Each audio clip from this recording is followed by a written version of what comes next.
Shalom Bapak Ibu Saudara yang dikasih oleh Tuhan. Hidup orang Kristen itu harus hidup bergerak ke depan.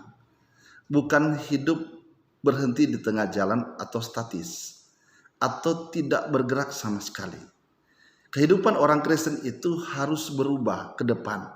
Harus maju ke depan.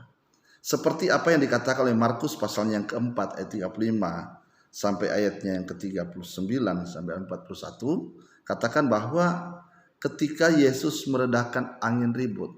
Persoalan di sini bukan persoalan bagaimana Yesus ada di tengah-tengah mereka. Tapi persoalannya adalah bagaimana mereka menempatkan Yesus atau memposisikan Yesus ketika mereka sedang dalam perjalanan bersama-sama. Yesus berkata, mari kita bertolak ke sebelah. Artinya bahwa kehidupan kekristenan itu harus kehidupan yang bergerak ke depan, bergerak maju. Tidak boleh berhenti di tengah jalan atau berhenti di tempat. Tapi harus bergerak dan terus bergerak. Dan ketika kita bergerak, maka gerakan kita ini juga akan menjadi gerakan di mana Yesus juga ada di dalamnya. Ya. Nah, Bapak Ibu Saudara yang dikasih oleh Tuhan, persoalannya kenapa? Kehidupan orang Kristen tidak mulus-mulus. Kehidupan orang Kristen itu tidak hanya baik-baik saja. Harus ada tantangan, harus ada persoalan sebagai ujian untuk memurnikan iman kita kepada Tuhan. Benar nggak kita ikut Tuhan? Serius nggak kita ikut Tuhan? Kalau kita ikut Tuhan dengan serius, saya percaya maka persoalan itu tidak akan menjadi persoalan yang berat buat kita. Tapi persoalan itu akan menjadi persoalan yang ringan buat kita. Nah, hari ini kita akan merenungkan ayat ini Bapak Ibu Saudara.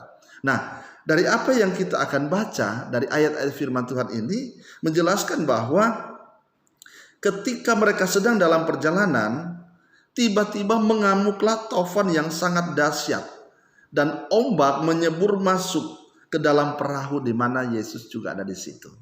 Persoalannya saudara adalah karena mereka tidak menempatkan Yesus pada posisi yang benar. Mereka tidak menempatkan Yesus pada posisi yang tepat. Mereka membiarkan Yesus tertidur di buritan. Saudara tahu buritan itu apa? Buritan itu ada di belakang. Seharusnya posisi Yesus bukan di belakang. Tetapi posisi Yesus ada di depan. Dia yang harus jadi pemimpin. Dia yang harus jadi Tuhan. Dia yang harus jadi kepala. Dia yang harus memerintah. Justru karena pengalaman-pengalaman murid-muridnya ini dalam hal mengenal laut, maka mereka menganggap bahwa mereka bisa, mereka mampu. Ternyata itu belum cukup Bapak Ibu Saudara. Ya, pengalaman kita sehebat apapun tidak akan cukup membuat kita menjadi lebih baik. Tidak. Kalau ada Tuhan di dalamnya, maka Tuhan yang akan menyempurnakan kekurangan-kekurangan kita dari segala pengalaman-pengalaman kita yang kita hadapi, yang kita jalani. Nah, itulah sebabnya Bapak Ibu Saudara, tempatkan Tuhan pada posisi yang tepat. Tempatkan Tuhan pada posisi yang benar dalam hidupmu. Perahu itu ibarat hati kita. Perahu itu ibarat keluarga kita, rumah tangga kita. Perahu itu ibarat tempat di mana kita bekerja. Perahu itu di mana tempat kita kuliah dan sekolah. Kalau ada Tuhan di dalamnya, maka hidupmu akan aman. Sekalipun ada masalah, sekalipun ada persoalan, engkau tidak perlu takut. Engkau tidak perlu khawatir. Karena ada Tuhan bersama-sama dengan kita. Tuhan Yesus memberkati kita. Immanuel. Amin.